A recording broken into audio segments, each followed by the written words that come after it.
The water is moving right now. The ice dam at Suicide Basin has failed, and billions of gallons of meltwater are surging toward Alaska's capital city. The Mendenhall River is forecast to crest between 16.1 and 16.6 feet Thursday morning, nearly double the minor flood stage of 9 feet. That is just inches below the all-time record of 16.65 feet, set in 2025, the highest the river has ever been measured.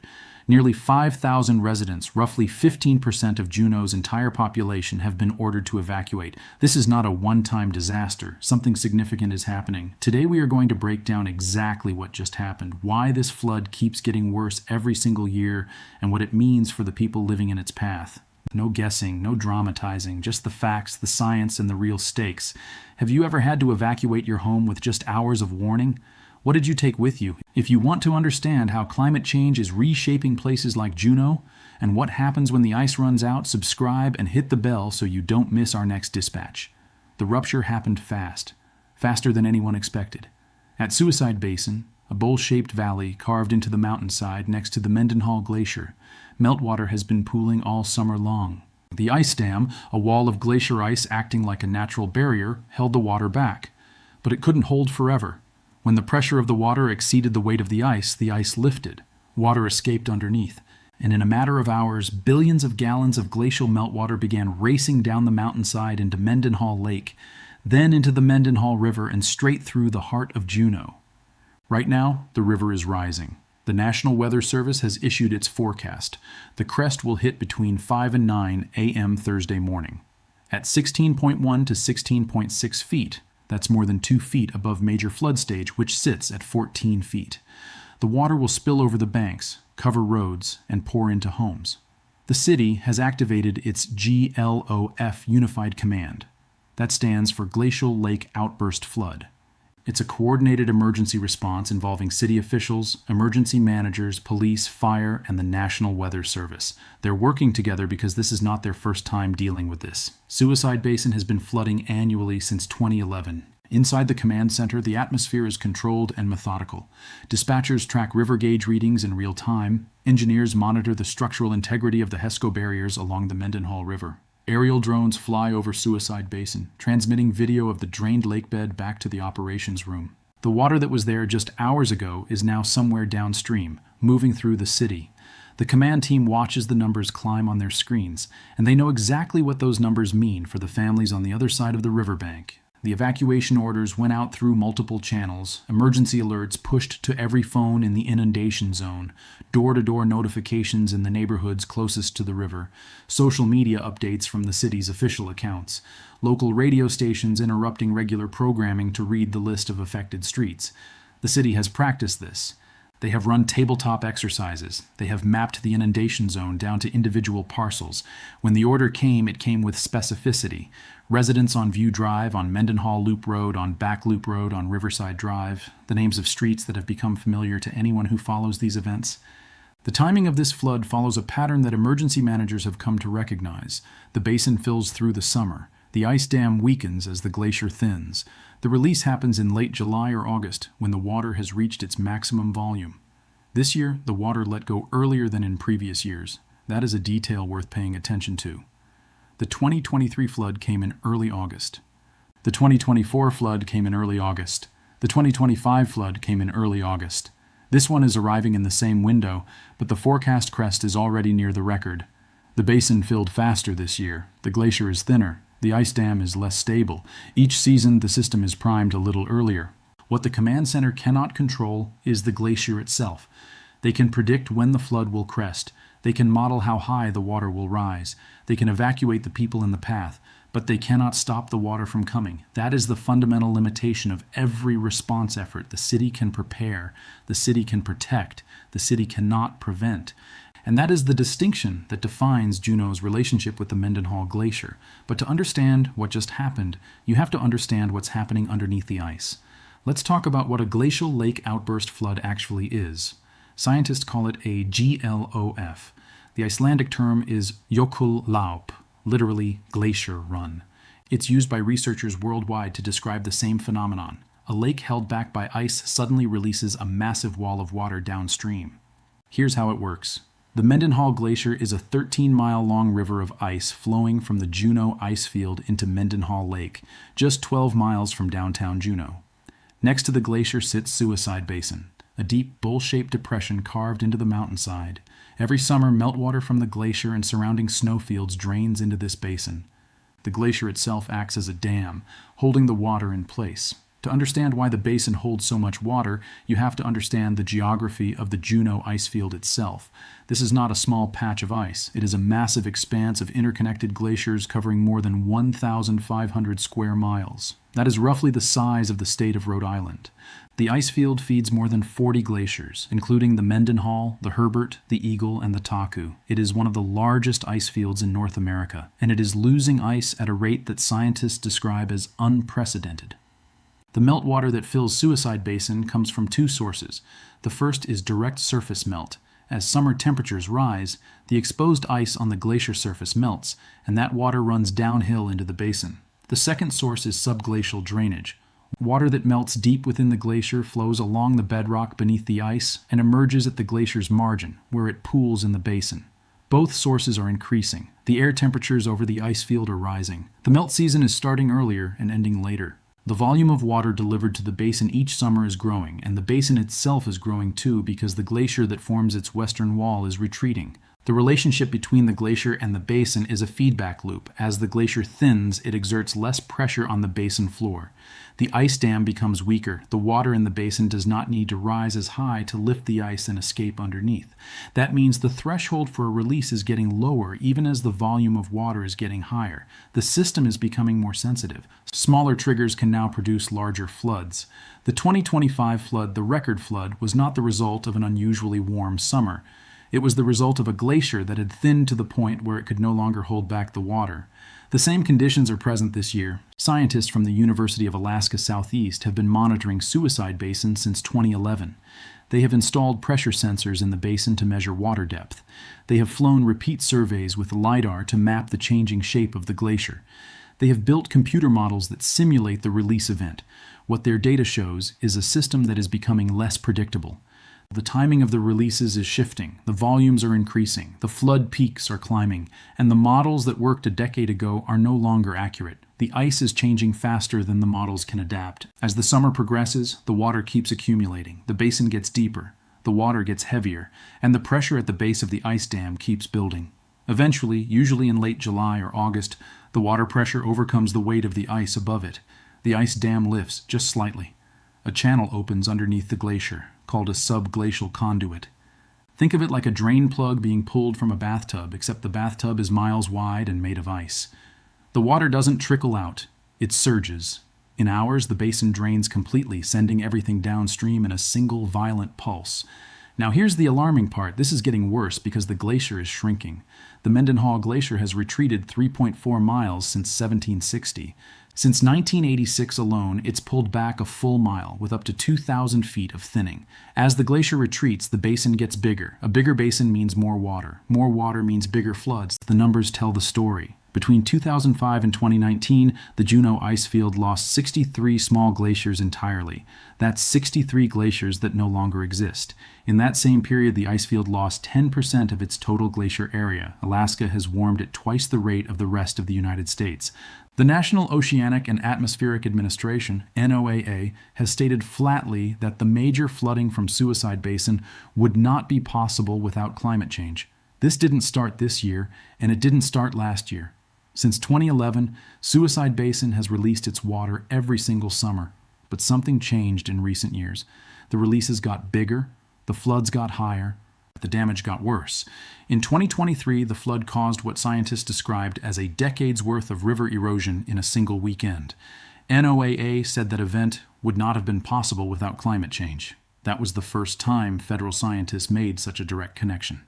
The erosion from the 2023 flood reshaped the Mendenhall River in ways that are still visible today. The river channel widened by more than 100 feet in some sections. The banks that had held for decades were carved away in hours. Mature trees that had stood along the river for 80 years were undercut and toppled into the water.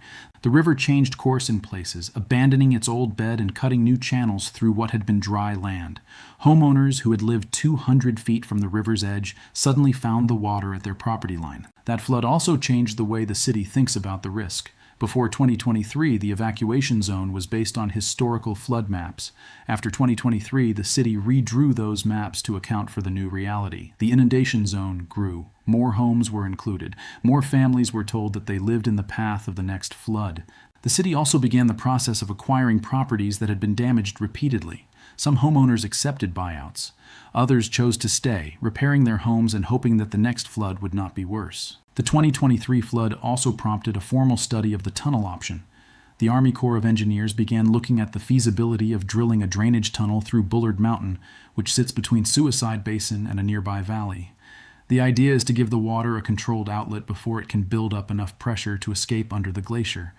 The tunnel would be drilled at an elevation below the basin floor, so water would drain continuously as it accumulates. That would prevent the sudden release that causes the floods. The engineering is straightforward. The cost is not. The Corps estimates the tunnel would cost between $613 million and $1 billion. The city of Juneau has a total annual budget of about $480 million. The tunnel would cost more than the entire city budget. It would require federal funding. It would require years of environmental review. It would require a construction timeline measured in decades, not years. Then came 2024. The river crested at 15.99 feet, a record at the time. Nearly 300 homes were damaged. Residents who had lived through smaller floods for years suddenly faced something they had never seen. Then came 2025. The river crested at 16.65 feet, the highest the Mendenhall River has ever been measured in recorded history. 50 homes were damaged. The Mendenhall Loop Road Bridge was undermined, the foundation scoured out by the force of the water. Repairs cost about $1 million. And now, 2026. The forecast calls for 16.1 to 16.6 feet. That's potentially matching last year's record. This is the pattern, each year bigger, each year worse. But the pattern isn't just about the numbers on a gauge. It's about what happens to people who live in the same place, year after year, watching the water climb higher each summer. Behind all the numbers and the science, there's something more important: the people. The Mendenhall Valley is Juneau's largest neighborhood. 10,697 people live there. Right now, nearly 5,000 of them, roughly 15% of Juneau's entire population, are under evacuation orders. 1,900 residences sit inside the mapped inundation zone, the area expected to flood. And here's something you need to understand about Juneau. It is the only U.S. state capital with zero road connection to the rest of the country. You cannot drive to Juneau. You can only reach it by plane or ferry. So when the water comes, there is no driving away to safety. There is no highway out. The only options are to move to higher ground within the city, or to fly out. The Red Cross has opened a shelter at Floyd Dryden Gymnasium on Mendenhall Loop Road. That's where evacuees are being directed. Families are packing bags, loading cars, and heading to a gymnasium floor. The Alaska Department of Transportation will close the back loop bridge when the lake gauge hits 12 feet, a threshold that could come within hours. The city has been preparing for this. They've built HESCO barriers, portable flood walls made of wire mesh and heavy-duty fabric filled with sand or gravel. This year, they expanded the barrier system by 30% compared to last year. Phase 1 repairs and upgrades cost $14.8 million. Phase 2, expansion cost another $35 million and required more than 30,000 contractor labor hours. Crews have been working around the clock to stack these barriers along the riverbanks. But here's the hard truth. The barriers may not be enough. The Army Corps of Engineers has proposed a tunnel through Bullard Mountain, a lake tap that would continuously drain Suicide Basin before it can build up enough water to flood. The estimated cost, $613 million to $1 billion, and there's no firm timeline for when or if it will ever be built. Meanwhile, the city is looking at $6 to $12 million per year in estimated annual repair costs for flood barriers, just to keep up with the damage each flood causes. And some residents on View Drive have no short-term HESCO protection at all. They're relying on sandbags and hope. Even after the river crests, the danger isn't over. It will be 12 to 18 hours before evacuees can return home. That's how long it takes for the water to recede enough to make roads passable and homes safe to enter. The return process is its own kind of ordeal. Residents come back to find mud-covered floors, water-damaged walls, and belongings that cannot be saved. The city has set up a debris removal operation. Dumpsters are placed at strategic points in the affected neighborhoods. Residents are told to separate their trash from their salvageable items. The floodwater is not clean. It carries sediment, debris, and whatever the river picked up on its way through the valley. Anything that came into contact with the water needs to be treated carefully. The health department issues guidance about mold, bacteria, and safe cleanup practices. For some residents, the return is not possible. Homes that sustained structural damage in previous floods may not be safe to re-enter. The city's building inspectors will go door to door, assessing the damage and posting notices on structures that are unsafe. The red tag means stay out. The yellow tag means limited access. The green tag means the structure is habitable. The process takes days. The waiting is agonizing for families who just want to know if they still have a home. The emotional toll is harder to measure than the physical damage. People who have evacuated multiple times describe a particular kind of exhaustion, the uncertainty of not knowing when the water will come, the stress of packing and unpacking, the fear that this time the water will be higher than the last time. The city has counselors available at the shelter. They have set up a hotline for residents who need support. The mental health impacts of repeated flooding are real, and they are lasting. The river recedes, the water goes down, the community rebuilds. But the memory of the flood stays with the people who lived through it. So where does this leave Juneau, and what happens next? Consider what's happening right now, side by side. On one side, the city of Juneau, spending $14.8 million on barriers, another $35 million on expansion, deploying pumps, closing bridges, opening shelters, coordinating evacuations, doing everything a city can possibly do to protect its people. On the other side, the Glacier, retreating a mile since 1986, losing 63 small glaciers from the ice field. Alaska warming at twice the national rate. The basin getting bigger every year. The floods getting higher every year. The city is building walls against a force that keeps growing. And here's the uncomfortable truth. No matter how much money Juneau spends, the glacier keeps retreating. The basin keeps filling. The floods keep coming. The real question is whether the walls can ever catch up to the ice. This is the difference between preparation and prevention. Juneau is doing everything right, building barriers, evacuating early, coordinating response, but all of that is preparation. Prevention, the tunnel through Bullard Mountain, would cost up to $1 billion and still has no timeline. We are preparing for a future we haven't stopped building. The phrase that keeps coming up in conversations with scientists and city officials is managed retreat. It is a term that describes the deliberate, planned movement of people and infrastructure away from areas that are no longer safe. In Juneau, managed retreat is happening incrementally. The city has purchased several homes in the most flood-prone areas. The buyout program offers homeowners fair market value for their properties, with the understanding that the land will never be built on again. The program is voluntary, it is slow, it is expensive, and it is the only long-term solution that does not depend on the glacier staying put. The alternative to managed retreat is repeated damage. Each flood costs money, the barriers cost money, the repairs cost money, the evacuation and response cost money. The city is spending millions every year just to maintain the status quo. The cost of doing nothing is not zero. It is the cost of rebuilding the same homes in the same places year after year while the river gets closer and the flood gets higher. At some point, the math stops working. The cost of protecting a home exceeds the value of the home itself. That is the point where retreat becomes not just advisable, but necessary. The glacier will not return. The ice is gone. The basin will continue to fill each summer. The floods will continue to come. The only question is how the community responds. Juneau can keep building barriers, it can keep evacuating neighborhoods, it can keep repairing damage, or it can begin the long, difficult process of moving people out of the path of the water. That process will take decades. It will require federal funding. It will require political will. It will require residents to make the hardest decision a homeowner can make, to leave a place they love because the ground beneath it is no longer safe. This is the reality of climate change in a place like Juneau. It is not a distant threat. It is not a future problem. It is happening now in real time in the lives of real people. The water is rising as we speak. The evacuation is underway. The barriers are being tested, and the glacier is still melting. If you lived in a place where you knew a flood was coming every summer and each year it got a little higher, would you stay or would you leave? If you want to follow what happens next in Juneau, whether the river crests at 16.6 feet, whether the barriers hold, whether the tunnel ever gets built, subscribe and hit the bell so you don't miss our next dispatch. And if this story surprised you, share it with someone who needs to see what climate change actually looks like in real time.